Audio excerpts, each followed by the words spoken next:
This is a 1997 Buick Park Avenue Ultra. I just bought it the other day. Test drove it, seemed alright. The voltage light would come on and go off. Mostly at idle it would be on. So I figured maybe it had a bad belt. Wasn't sure. Well, the other day I came out here and started it, and it was showing like 11 volts. And I checked the battery. It was about 11 volts. A little over.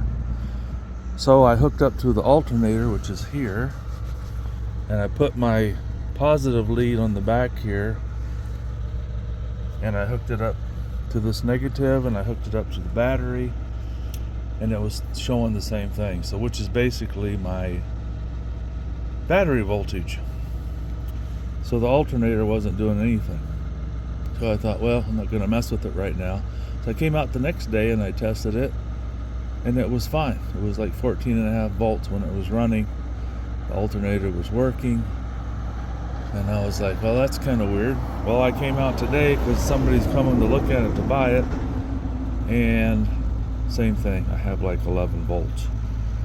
So anyway, I double checked it a couple different ways. I've got this little USB charger port for hooking up, charging a cell phone, but when you plug it in, it will show you the voltage in the car. So let's see if it'll show it there. Yeah, so 11.5, that's what it's showing. You know, and a good battery should be about 12.5 volts. So I was like, well, alternator's not working. So as my third and final test, I unhooked the positive terminal on the battery, and the car died. So I knew the alternator wasn't doing anything. It's possible it could be rebuilt, but I'm not going to mess with it. I'm going to order a new one. And I thought, I can't get one till tomorrow, but I'll go ahead, get the alternator off today. I'll take it down to O'Reilly's, have them double check it, and tomorrow I'll put the new alternator on. It's pretty easy to do. You have to get a 15 millimeter socket, and you see where the alternator is. Straight down from there, you put the 15 millimeter on this bolt, and you push it toward the back of the car. That will loosen, that's the tensioner. It'll loosen this belt, which goes over the top of the pulley, and you can just slip it off. Now make sure you don't get your fingers underneath here, because if your wrench slips, you'll have your finger stuck under there and it won't be fun. And once you get it loose, just lay it down here, take the pressure off with your breaker bar, whatever you use, and when you're coming back down, make sure you don't hit the positive terminal, because you'll have sparks. So I got the belt off. Now I'm going to take off this 13 millimeter nut, this 13 millimeter bolt.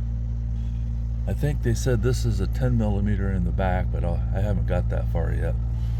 And then make this job easier, you might as well take the cover off of your engine.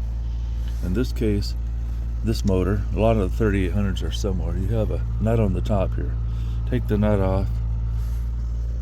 Take your,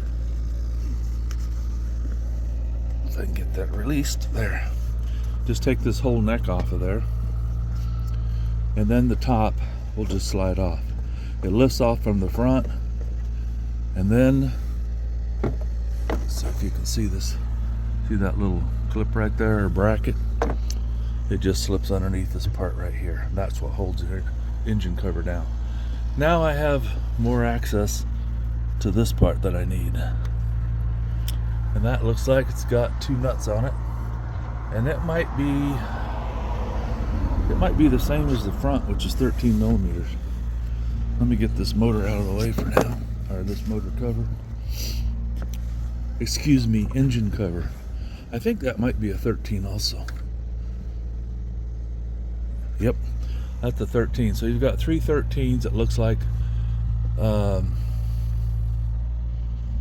I think that's going to be it. I think once this bolt comes out, this nut comes off, you could probably pick this up at that point and then get easier access to the wire there. Now I think there's also a wiring harness snapped onto there someplace. So let me get those nuts and bolts off, and see what we're looking at. So I'll just pause this for a minute. You don't need to watch me do that. Well, I'm back several minutes later. Now to get the belt tensioner loose, I use this breaker bar with an adapter to go from 1/2 inch to 3/8 with a 15mm socket on it. And that worked really good. I used this box wrench for taking off the nuts and bolts. Now this back one, actually both of them were pretty tight. So I hooked this on there. This is an example. And then I put another wrench on the top here to give me some more leverage. And the thing wasn't budging. And I was like, well, I got a pry bar out, which is there. Still nothing. I said, maybe there's another bolt hidden down there. So I got a flashlight. See if you guys can see that. See that bolt right there? That holds on to the alternator bracket too. So I've got to get an extension and get in there and knock that 13mm bolt loose there. And then the alternator will come out. I still have the wiring harness on the back, but I got that nut off of there and that wire off. That's the power wire. It's right here. And it comes over here to the fuse box. And I tested the voltage here and I tested the voltage there, because sometimes they say you'll get a voltage drop there, but mine was fine. I just need a new alternator. So let me get down in there with an extension and I'll get that broke loose and I should be able to get that alternator out of there. It seems like these two long bolts are the same. The one that goes on top and the one that goes down below, about 3 inches long, maybe a little longer than that. I use power tools whenever I can, so I went and got my chemo. It's on a 90 degree, and I got that down in there and backed that bolt out of there. It was just hard to get my hand down in there and get a grip on it, and it was taking forever with this regular ratchet, but she should slide out of there now, I would think. I should have brought my tripod out here, but I didn't. So I'm just gonna grab it. I should be able to lift it up now. Oh yeah, it'll slide out of there. I just got to get the wiring harness off the back of it. So give me a second. Well, I got the alternator out, as you can see. There's a clip on this wiring harness here that you're supposed to pick up on right here and then have it slide off. I'm not gonna use my fingernail, it'll break off. So I'm gonna get a screwdriver or something under there and then pull this harness off. Then the alternator's out, I can get the new one on there.